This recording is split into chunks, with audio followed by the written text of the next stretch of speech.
For packaging like bags, tubes, and clamshells, more work is needed. We're encouraging our suppliers to join organizations like US Plastics Pact and be an active part of the discussion on ways to create solutions for these hard to recycle formats. 3, labeling. We have a set goal to label our food and consumable private brand products for recyclability. We believe it's important to be transparent with our customers and use labels to educate them on whether packaging is recyclable or not. Pratibha, could you share more details on the importance of transparency? Hey, Scott, of course. As you know, transparency is of utmost importance to our customers and members across all markets. This year, for the very first time, Walmart reported its plastic footprint data through its annual ESG reports. We believe sharing data transparently is a way to establish trust. It helps us and our private brand suppliers understand the work that still needs to be done to accomplish our 2025 private brand goals. The number we share are estimated based on supplier reports. So now let's talk through our packaging footprint data.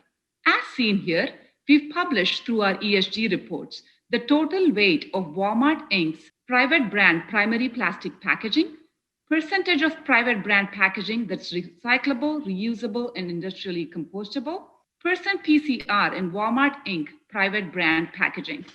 Also, through our global commitment with Ellen MacArthur Foundation, we've reported the highest volume of plastics in Walmart private brand packaging, as well as plastic packaging materials eliminated. Setting goals is the first step, but reporting progress, taking part in collective action, and engaging our associates are all critical next steps. Walmart's annual sustainability reporting period is happening right now, and it is essential that our suppliers report before the deadline so we can continue to measure progress and celebrate all the good work that is happening around us. The next several speakers will speak to these topics. As Jane mentioned at the top of the session, the time to act is now. Big actions and changes are needed with speed to reduce plastic waste so we can make this planet a better planet for all. Hello, this is Ben Dixon. I'm a partner in a company called Systemic, and I was invited here to talk about plastics and plastics packaging. Thanks very much for inviting me. The reason for this is because Systemic, together with our partners, has just published a new piece of research called Breaking the Plastic Wave, published together with the Pew Charitable Trusts and our partners at the University of Oxford, University of Leeds Common Seas, and the Ellen MacArthur Foundation. Before I go and talk about our research project and the relevance for the plastics packaging system, first of all, I'm going to show you a video. So the Ellen MacArthur Foundation is one of our partners in the research. They're a global NGO that works on the circular economy, this whole concept of an economy that radically reduces waste and reduces the pressure that we're putting on the planet. Well before we started our research, the Ellen MacArthur Foundation was leading the charge on plastic waste. They've given us permission to share their new bite-sized video, which provides a great introduction to this session of the summit. By 2050, there could be more plastic than fish in the oceans. Yet the problems start long before plastic reaches our oceans, rivers and beaches, and so must the solutions. We must tackle this flood at the source. We must eliminate the plastic we don't need. We must innovate, so all the plastic we do need is designed to be safely reused, recycled or composted.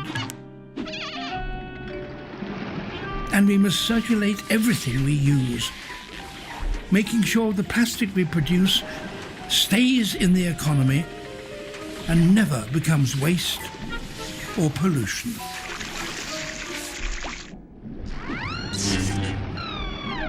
Join our journey to make plastic waste and pollution a thing of the past.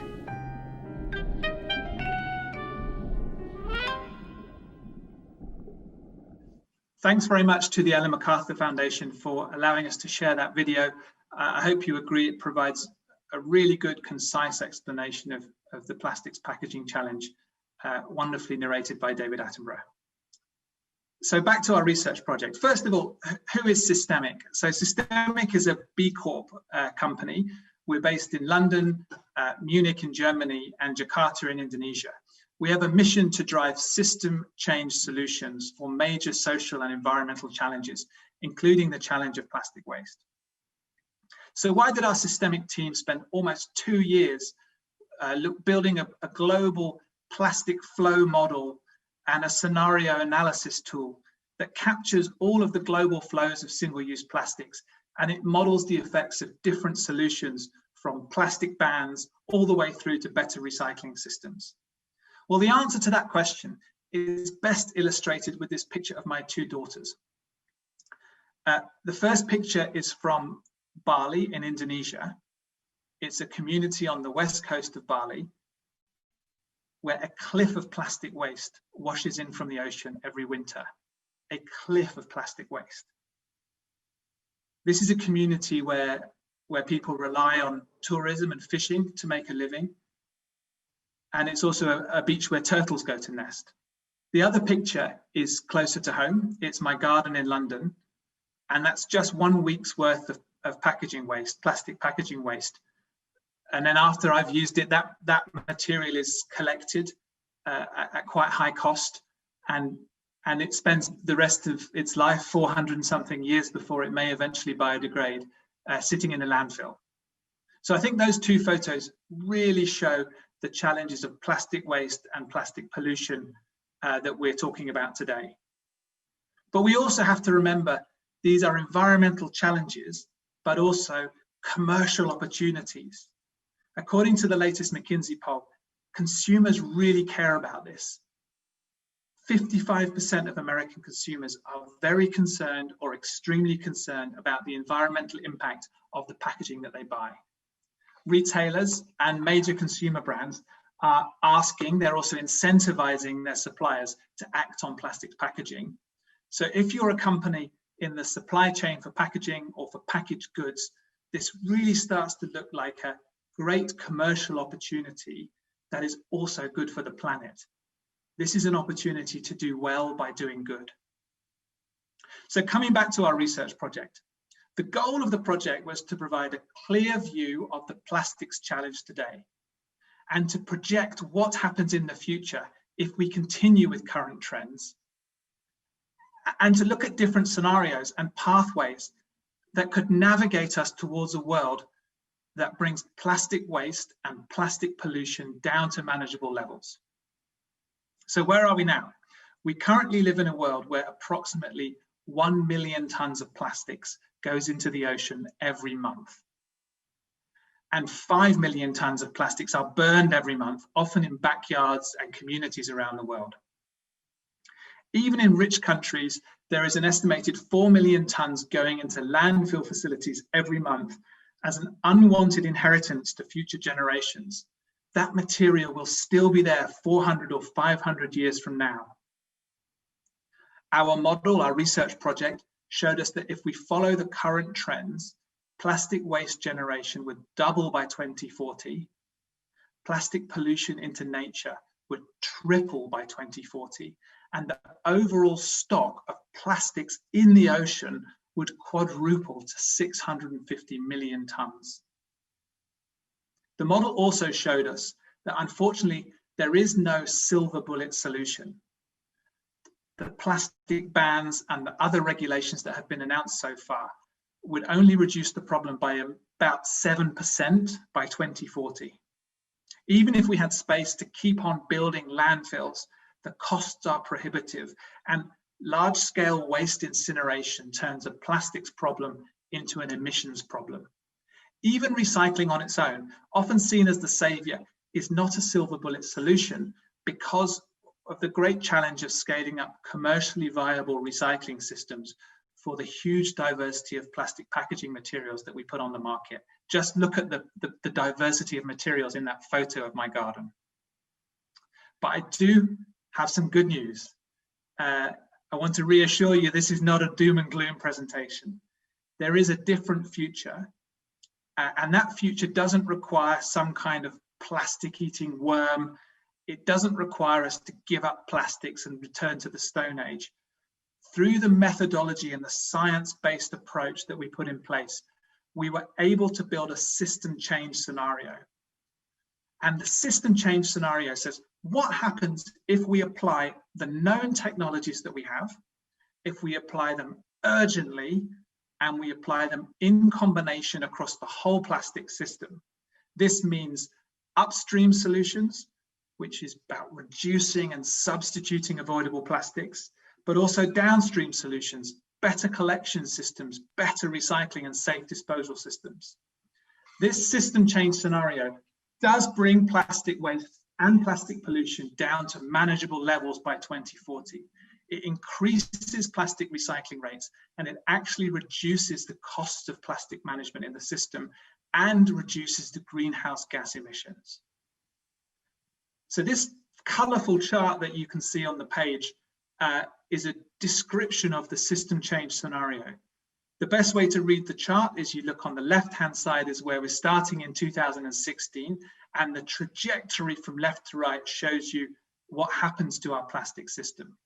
The top line, which we call business as usual, shows you how much plastic waste growth, how much the growth of plastic waste would increase by 2040 if we do nothing.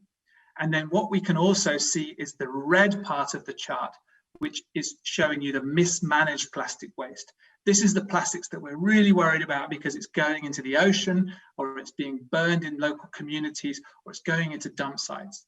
And what you can see is by the time we get to 2040, we've managed to reduce the red parts of the chart down to manageable levels.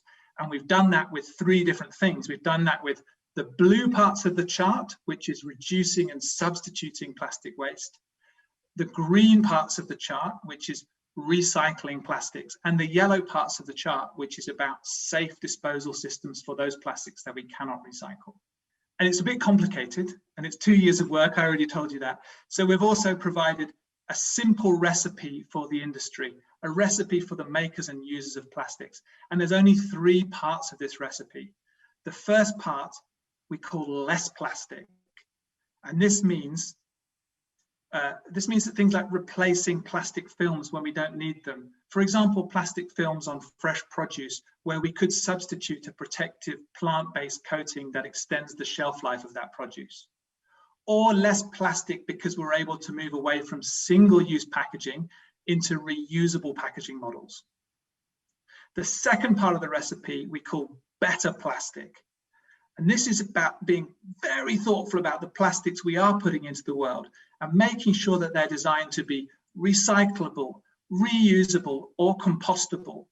And also making sure that we're using recycled plastics so that we can really build this positive loop of materials and drive these high-value recycling systems. For those of you that are working with beverage bottles, for example, there's many things we can do to increase the recyclability of beverage bottles, not using unnecessary pigments, making sure that the labels that we're using are suitable for recycling. The last piece of the puzzle is what we call better systems. And that's really where we look at things like the recycling partnership. And Sarah from Dearman from the recycling partnership is going to talk in a minute. Great example of companies working together with governments to build better systems for collection, sortation, and recycling of plastics after use. So hopefully you've got the message. We've done a lot of work. We've built this plastic flow model, and we've also tried to distill this down to a 3-point recipe: less plastics, better systems. And I hope that's something that you can take away from this presentation today. What happens next? So with the team that built this research project, we've been on a unique Zoom roadshow because of the current situation we're in. We've spent a lot of time on Zoom. We've shared the research with companies, governments, investors, civil society. There's a big demand to translate this kind of model into actionable tools, because we want to help all stakeholders to navigate their way through the challenges of plastic waste. And with this in mind, Systemic has partnered with the Recycling Partnership on the first one of these actionable tools. And we've had very generous support from the Walmart Foundation to do that. Sarah Dearman from the Recycling Partnership has kindly joined this session, and she's going to share some more information about the tool that we're developing together. So thanks for the invitation to present, and Sarah, over to you. Thanks, Ben. Breaking the Plastic Wave is a great example of the thought leadership that is needed to advance the circular economy. As Ben shared, it's critical that we turn research into action, and that is the specialty of the Recycling Partnership, a US nonprofit focused on accelerating the circular economy. Through this collaboration with Systemic, we're building a state-of-the-art digital tool that will enable companies to prioritize actions and build an effective pathway to reduce plastic waste. By helping companies visualize the economic, environmental, and social impacts of their actions, we will maximize the positive effects and drive system change in the US together. This challenge is too big for any of us to address alone. We need everyone to be part of the solution, and the Plastic IQ tool will enable that. Thank you to the Walmart Foundation for supporting this groundbreaking work. Thanks also to the companies and organizations collaborating with us to test this tool. We aim to scale the tool and make it publicly available next year.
Simon, and I'm the head of plastic waste and business at World Wildlife Fund.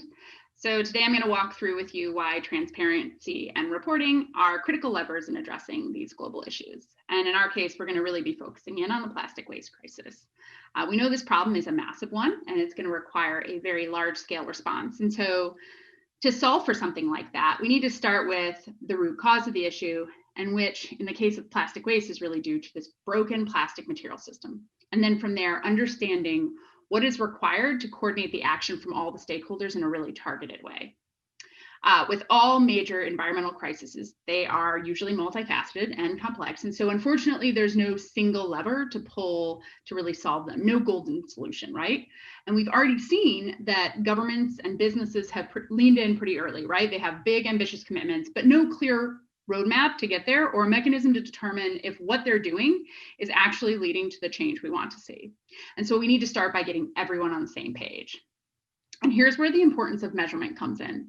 We need measurement not only to identify where we need to engage, but to know if what we're doing is right, if it's getting there. We need transparency, not just to see the whole picture of what's going on, but also to see who's doing what. Different actors are going to have different leverage points in this system, and we need to start getting more granular to understand what folks are doing and identifying gaps. To be effective in systems change, we need to have consistent language and metrics coupled with transparent reporting. So to address this, the measurement and reporting gap, World Wildlife Fund has worked to solve it by developing the Resource Footprint Tracker. We designed this as a mechanism to measure both the quantitative footprint for organizations or institutions and a qualitative assessment of the actions they are taking to improve the system. Those would be things like investment in infrastructure, supportive policy reform, and consumer engagement. So the tracker methodology links how much and what kind of plastic these companies are using to where it ends up in the world, and then uses that information to shape recommendations for action and collaboration. The tracker does so in a comprehensive and consistent way so that companies and organizations are equipped with data-driven insights. And then this can inform their plastic waste actions and strategies. But it can also provide for the first time this larger picture of what their impact in the plastic waste system is, and then have this wider lens of how they can collaborate with others for collective action. So while we're using the tracker for just a handful of companies, ultimately we want everyone to have this common understanding of what the problems are and how each of us can do our part to solve for them. For that reason, the tracker is being used to help the recently launched US Plastic Pact measure its collective progress against their targets, and was designed with Ellen MacArthur Foundation to make sure that it would work for reporting on the global commitment. The US Plastics Pact was set up to bring together all the stakeholders, businesses, government entities, NGOs, researchers, and other stakeholders in the value chain to all work collectively towards this common vision of a circular economy in the US. And so to bring all those stakeholders together and drive collaborative action, the US Plastic Pact has this vision to deliver a step change, right, towards the circular economy, and to really then enable companies and governments in the US to collectively meet those targets they've set by 2025 that we know that they couldn't actually achieve on their own. So again, consistent measurement and transparency will be the key in helping to rally all of those stakeholders to do their part in meeting the US Pact's ambitious targets by 2025. Imagine what we could do if all the stakeholders here today engaged in the same way, if we all had that same information, and if each of us understood what our part of the whole was and could collectively track that progress together. That is really what we need for a future where no plastic ends up in nature. To continue this discussion, I'm going to hand it over to Sri Navalpakam with Unilever. Thank you. Thank you, Erin. Hi, everyone. My name is Sri. I'm a sustainability manager at Unilever. Excited to be here today with you. Over 10 years ago, Unilever introduced a simple but clear purpose: to make sustainable living commonplace. And for us to achieve our purpose, we have to develop a new way of doing business, one that's really focused on transparency and action.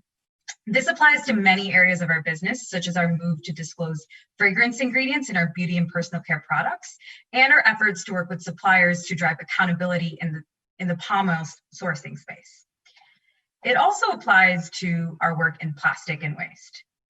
Unilever purchases 700,000 tons of plastic per year globally. We made our plastics footprint public in October of 2019 when we announced our new stretching plastic waste targets.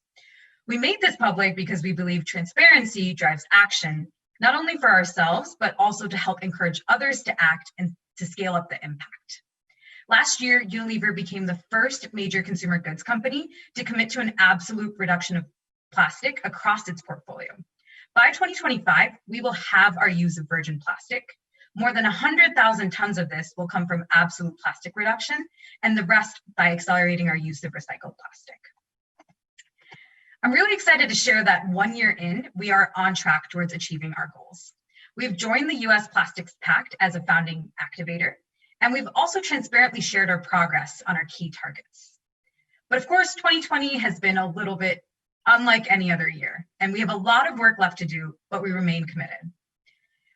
Post-consumer recycled plastic, PCR, now accounts for more than 10% of Unilever's global plastic footprint. This represents a significant increase from 2019.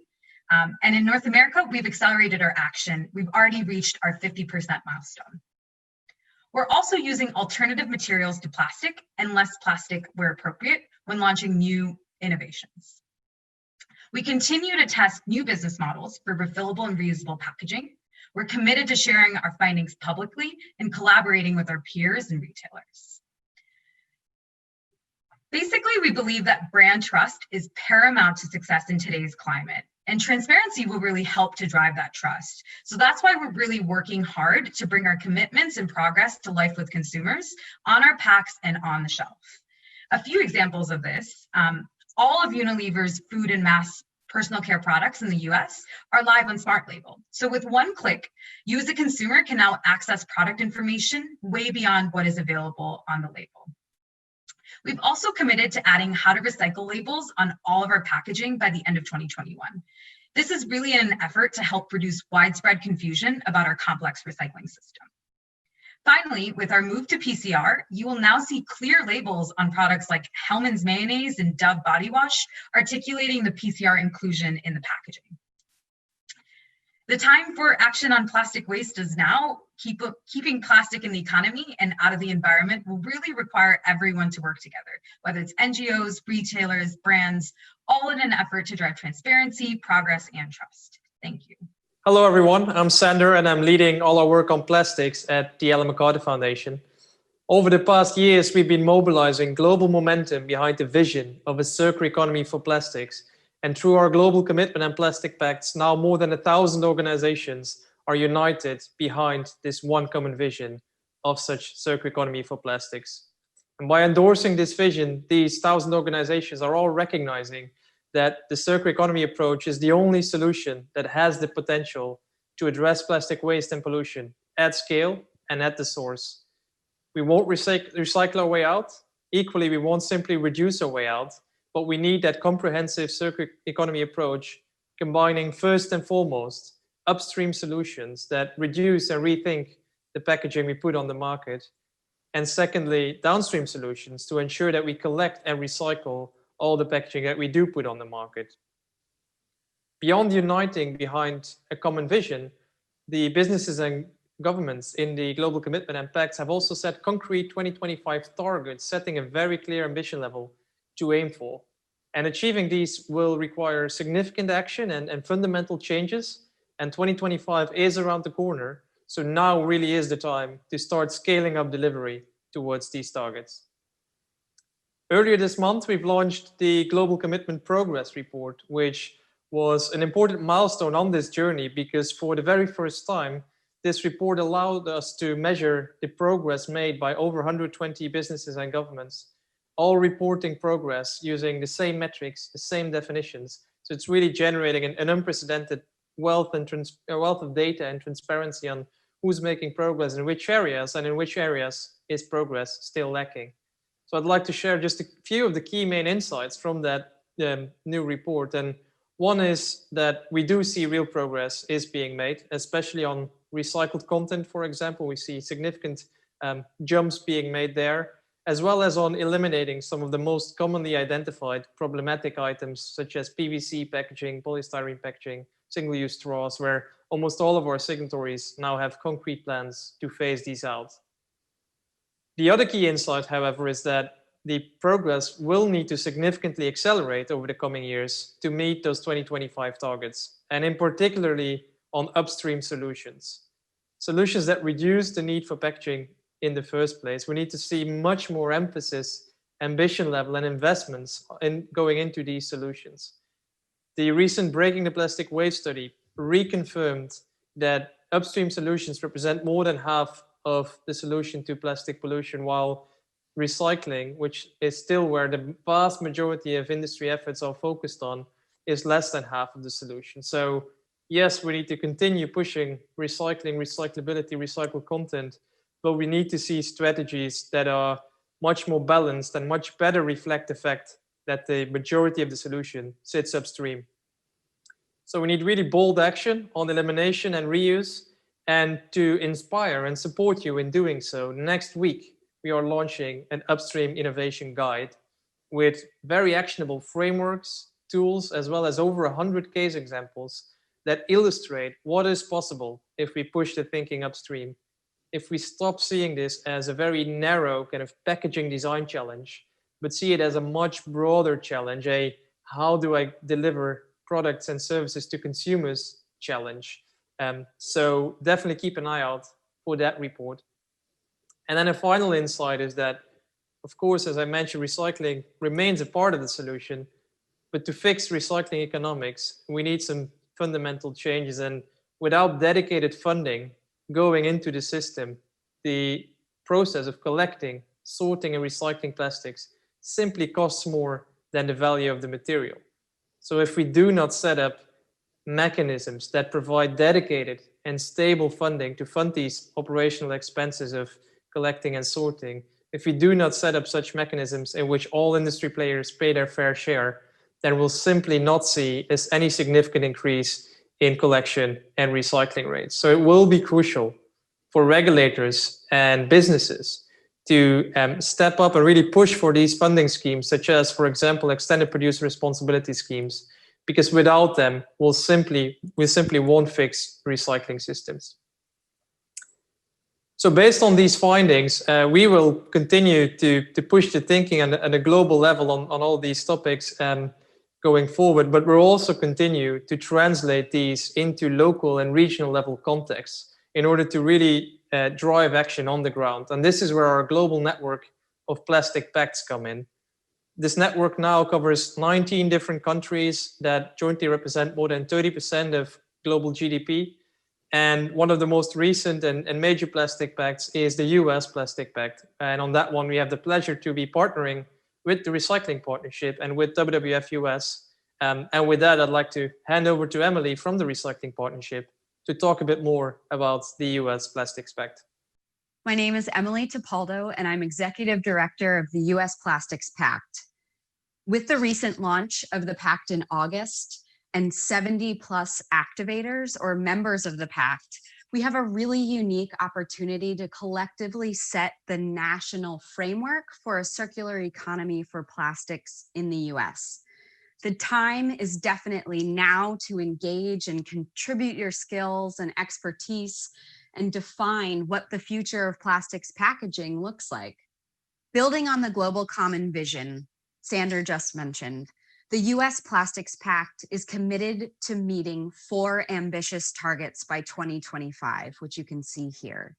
The targets are centered around reducing our use, around reuse, recyclability, compostability, around achieving high recycling and composting rates, and around the use of post-consumer recycled content as well as bio-based content. Each of the 4 targets are tied to this reality that we lack value in the US for a circular economy. Recycling is not cost effective, and we lack demand for recycled plastics.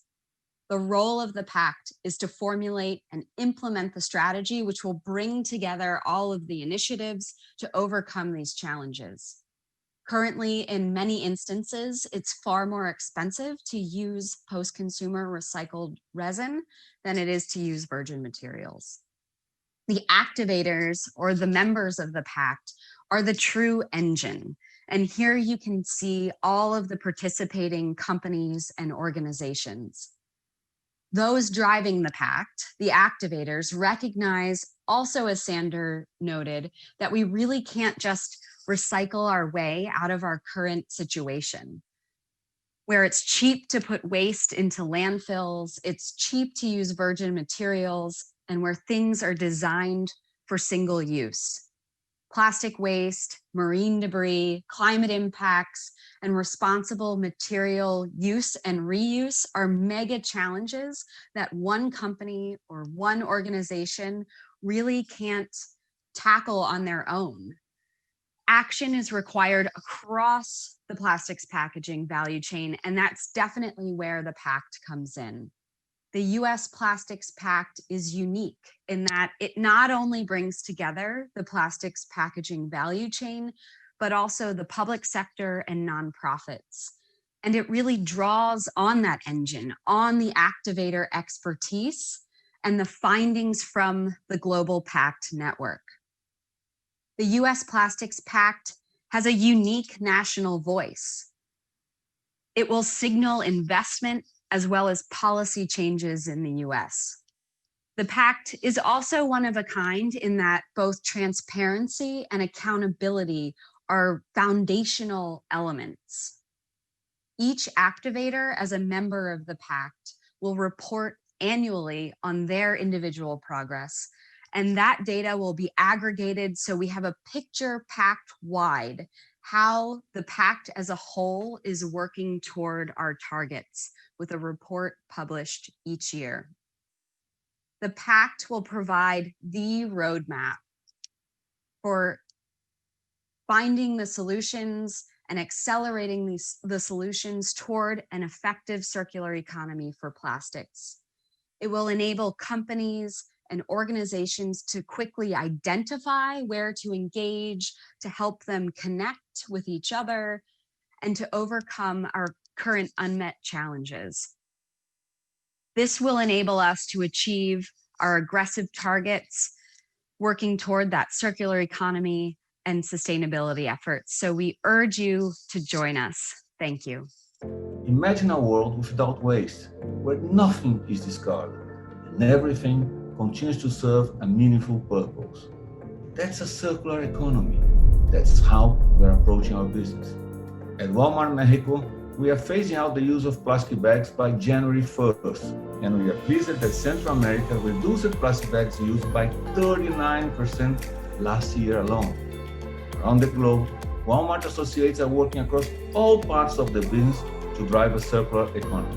In India, Flipkart has begun the transition to recyclable paper bags for deliveries. Massmart introduced on-pack recycling labels to educate customers and encourage recycling. China's dedication to recycling cardboard saved 100,000 tons of material from the waste stream. Asda is opening a test and learn sustainability store to reduce plastic and encourage customers to reuse and refill. Walmart Canada reduced food waste to landfill by 35% versus the baseline. Walmart Chile recently expanded its donation program to 129 supermarkets. And our Seiyu business in Japan invites their suppliers to donate unmarketable vegetables through Seiyu's donation system. Walmart Argentina offers discounts on food nearing expiration to save customers money and prevent waste. These are just a few examples of how we are helping address societal issues by reducing waste and creating a more circular economy. It's not enough to be a good business. We must continue to be a business that does good as well. We've heard from leading experts on the importance of goal setting, transparency, and collective action. And we've just seen a video of international work to reduce waste. Let's now share a few stories from the US teams. At Sam's Club, we're making big strides to incorporate more post-consumer recycled content into our water bottle packaging. In January of next year, members marked half liter will transition from 100% virgin PET to 80% virgin PET, 20% recycled PET. This is equivalent to 17,000 tons of PET moving to PCR material. For the past several years, we've hosted packaging summits to showcase these types of stories. And we've talked about the importance of setting goals and using recycling labels to educate customers on recycling. That said, now is the time to shift to action. The work done to date is not enough. Recycling is important, but recycling alone will not solve our plastic waste problem. It's just not enough. We are starting to see Sam's Club, Walmart, and our international markets move to this type of thinking. And in the next year or two, we'll see which suppliers move with us and which ones don't. I hope that you elect to come with us. That's right, Clint. We will never achieve our 2025 goals by designing and labeling for recyclability only. We want to see more companies lean in with us on piloting and then scaling reuse and refill systems. We want companies to innovate to reduce plastics, work on airspace reduction, and minimize overwraps. This includes setting a goal to reduce the maximum headspace for all flexible pipe types such as pouches, bags, and flow wraps for the snacks and candy categories. We encourage companies to join the U.S. Plastics Pact as a way to lend your voices to policy discussions as well as infrastructure investment. Martin, how is your team moving quickly to address the plastic and packaging waste issues? Thanks, Andrea.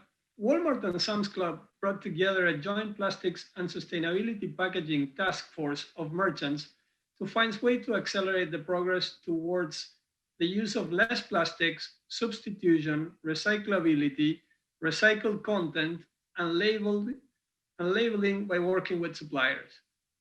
Let me share two examples. In packaged salads, Bonduelle removed the plastic lid of the clamshell, replaced it with a resealable film, and substitute virgin plastic with a 30% recycled content.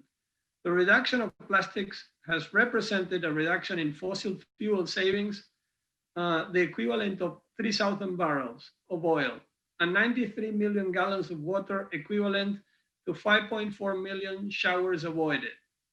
And last year, in Tomatoes on the Vine, we carefully studied the customer buying practices in the southwestern US region and tested the removal of polybags with Red Sun and Howling tomatoes. The customers like it, and since then, we've removed 3.7 million polybags from 409 stores and did not replace it with any packaging.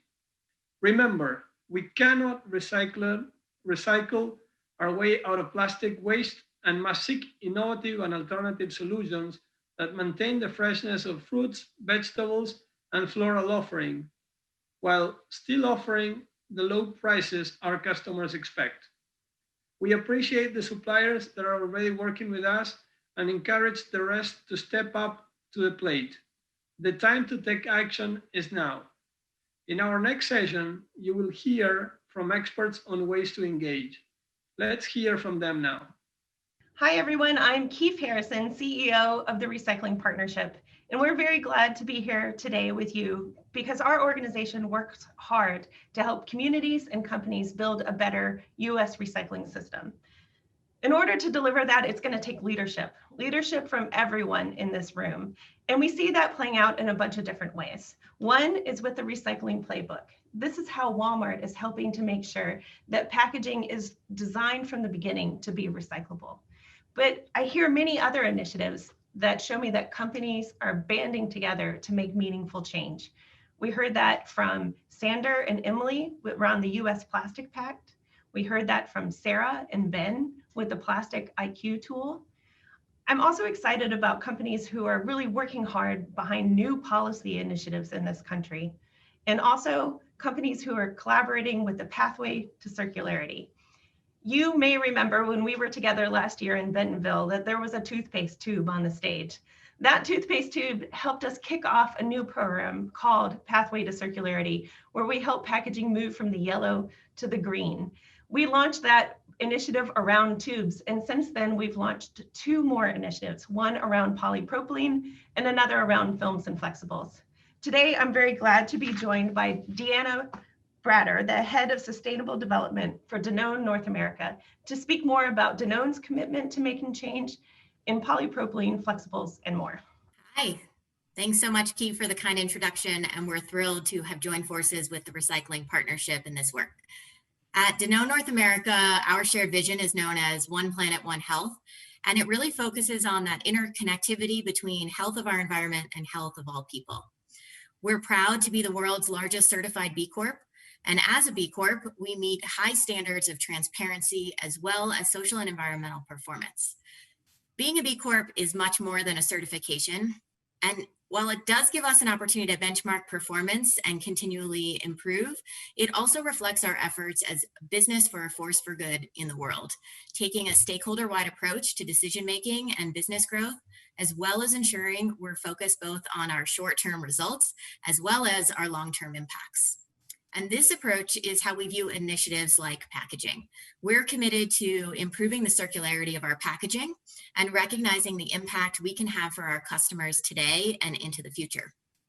One of our key commitments is for 100% of our packaging to be recyclable, reusable, or compostable by 2025. And today, 82% of our primary, secondary, and tertiary packaging meets this ambition. While much of our work starts with design for recycling or design for circularity approaches, in order to meet our ambitions, we know we cannot do this alone. And we look to great partners like the Recycling Partnership to help advance solutions. And through many initiatives, such as the Polypropylene Recycling Coalition, Circular Economy Accelerator, and the US Plastics Pact. So the Polypropylene Recycling Coalition is an example of fast action. And when I say fast, I mean very fast. This group was just launched 4 months ago. And in that time, we've already set to work with an RFP for MRFs who are hungry for an equipment upgrade to be able to recycle more types of plastics, including polypropylene. And thanks to the companies that you can see on this slide, these are companies that represent the Polypropylene Recycling Coalition. We're providing more than $2 million in grants to catalyze the infrastructure in this country to be able to recycle more types of polypropylene. That's fast. And that's the sort of commitment that we need of companies coming together. And again, what is exciting to me about these companies on the screen is that we see brands, but we also see resin producers, we see packaging converters, and we see recyclers. We see the entire supply chain coming together to work hard to help communities improve their recycling programs and all working towards a healthier planet. We're not stopping there. Research is underway for things like PET thermoform so we can continue to expand the pathway to circularity work. Thanks, Keith. We are so pleased to be part of this new coalition as we take on the challenge of many materials, including flexibles, such as those used in Happy Families organic baby food pouches. These flexible materials are important to keep our products safe, maintain quality, and to meet the needs of families on the go. But they also face challenges specific to their ability to be recycled in practice by consumers across the US. Initiatives such as the Pathway to Circularity and the Film and Flexibles Coalition create opportunities to collaborate and co-develop potential solutions to these challenges. I agree with that. These voluntary actions are critical to providing the types of solutions that this country needs, but we also then have to scale them. Ultimately, we need to accelerate progress. And in order to do that, what we need to do is match up with this pathway work, this good work on infrastructure. We need to match that up with policy. And that's why the Recycling Partnership is advocating for comprehensive policy solutions that will provide funding needed to really level up our US recycling system. And if you're not clear about this policy work, I hope you take a moment after this meeting to Google Recycling Partnership and policy and learn more so that you can be engaged. I couldn't agree more, Keith. A comprehensive approach is needed for us to all achieve this circular economy ambition. And in addition to the design for recyclability and evolving infrastructure, consumer engagement and recycling, we continue to advocate for policy needed to drive transformational change. We're supportive of the Recycling Partnership's approach to policy and truly believe that all of these components across industries and sectors are needed and will be built through collaboration. And that's really what it's going to take to achieve a working and a thriving circular economy. So what can you do? How can you get involved? First, take a look at the playbook, understand where your packaging format fits in, and then give us a call. If you're involved with polypropylene, films and flexibles, or tubes, we'd love to have you as part of the Pathway to Circularity. If you're not active in policy yet, we'd like you to get involved. We'd like to see you join the US Plastics Pact. And through these collaborative efforts, what we're seeing are common goals, common metrics, and common actions, because this is bigger than any of us can do on our own, but we can solve this together. With you, we can help transform the US recycling system for good. Thanks, Keith. Thanks everyone for being here and joining us for this conversation. Thank you for showing up today, committed to making change when it comes to plastic recycling. Thank you from the Association of Plastic Recyclers for the opportunity once again to address the Sustainability Forum. As you know, we've been here the last few years. And why is now the time to use PCR? And I think that, as you know, at APR, everything that we do is focused on increasing the utilization in the market for post-consumer material. All our technical programs, everything that we do is based on that, our design programs, et cetera. And, with Walmart has really been a leader in this because they have been the driver in encouraging their suppliers to use PCR for several years now with their packaging playbook. But now you've got company. You've got states and regulators that are now looking at requiring PCR in the marketplace. And then, of course, you've got the Ellen MacArthur Foundation and the Global Plastics Commitment with over 450 brands that have signed on to use their sustainability metrics, which include things like using mandated content. And, increasing the demand for PCR, let's be honest, it's going to impact a systematic change, which will lead ultimately, we believe, to better design of material, more supply of material, more sortation, more material available in the marketplace to meet these sustainability commitments. You know, you've heard me say this before. Without market demand, all the system is doing is collecting, sorting, and processing trash because you don't have a customer. What kind of business model is that? And so I think the fact that companies are either going to begin to use PCR voluntarily, or they're going to be encouraged to do so by major retailers like Walmart, or they're going to be required to do so by states and potentially the federal government. You've already seen a couple of states implement PCR legislation. And then, of course, you have a lot of conversation now in Capitol Hill in Washington about some sort of national post-consumer recycled content requirement. So the time is actually now. And I think that, you know, more and more companies are going to be working with their suppliers to help those companies meet their sustainability commitments as we go forward. And if you think about it from a process perspective, you know, expansion of the utilization of PCR is the driver that monetizes the system, because the market demand is the customer, and it's the customer that is paying for the material. And everything, as we've indicated, up until fact of the market demand component is a cost. The customer provides the monetization for the system. And again, as we talked about, that monetization is going to lead to enhanced sortation, better design, more material available to meet the commitments out there in the marketplace.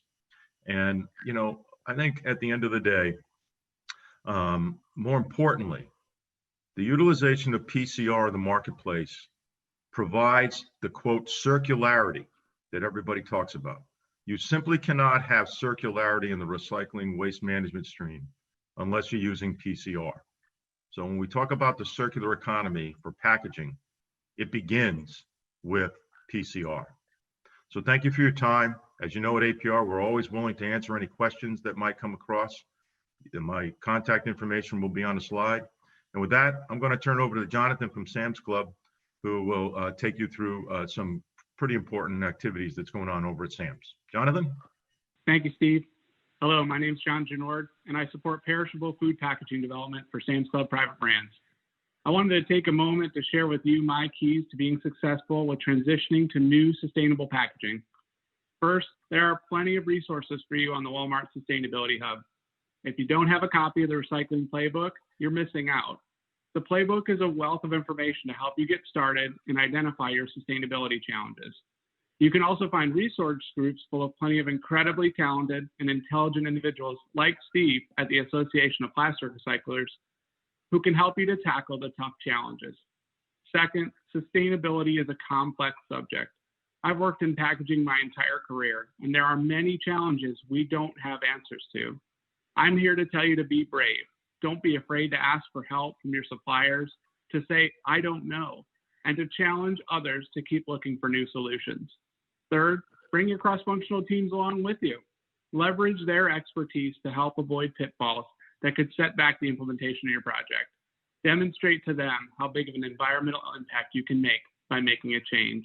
Encourage them to be sustainability champions and tell others in your organization about the great work you're doing as a team to get others excited to tackle this challenge. So how did my team get started? Well, first, we analyzed each category and created an easy-to-reference 30,000-foot view of our sustainability challenges, leveraging the Recycling Playbook and how to recycle data. We identified some quick wins to get the team excited about sustainability and the impact they could make. Then we discussed the harder-to-solve problems in the set and asked for help engaging suppliers and their suppliers to help us find solutions. With everyone aligned, we went to work and set goals. I hope these tips help you to be successful, and I can't wait to hear about the impact you are making. Help me in welcoming Luis to talk about his success in private brands beverages. Thank you. Hello, my name is Luis Mesa, and I source private brand beverages for Walmart.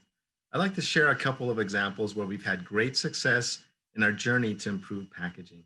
The first example is our half-liter multi-pack water bottles produced by Niagara. These bottles are made out of PET and use approximately 55,000 metric tons per year. Partnering with Niagara over the last 10 years, we've been able to attack sustainability on several fronts. The biggest impact we've had has been in lightweighting the bottles by 41%. This has reduced our annual PET use by an estimated 23,000 metric tons and carbon emissions by an estimated 33,000 metric tons. We've also removed the cardboard trays from the multi-packs and nest packed the bottles, strengthening the pallets enough to be able to remove the slip sheets. And as a result, over 26,000 metric tons of cardboard and carbon emissions by 97,000 metric tons. Finally, the bottles are now being made with up to 20% rPET. The second example I'd like to share with you is our 1 liter alkaline and electrolyte water bottles produced by Premium Waters. They're also made out of PET. When the recycling playbook was published, we learned that the clear pressure-sensitive labels used to contain the traditional glue that does not allow the label to separate from the PET bottle, resulting in the bottles not being recyclable and ending up in a landfill. Premium Waters worked with a supplier to develop a glue formula specific to beverage bottling, so the labels can now separate from the bottles and be recycled. They also modified their lines to be able to efficiently apply the labels with the new glue. As a result, we're now on track to divert about 9 million bottles from landfills and reduce carbon emissions by an estimated 300 metric tons. I want to call out that these two examples were not achieved overnight, and rather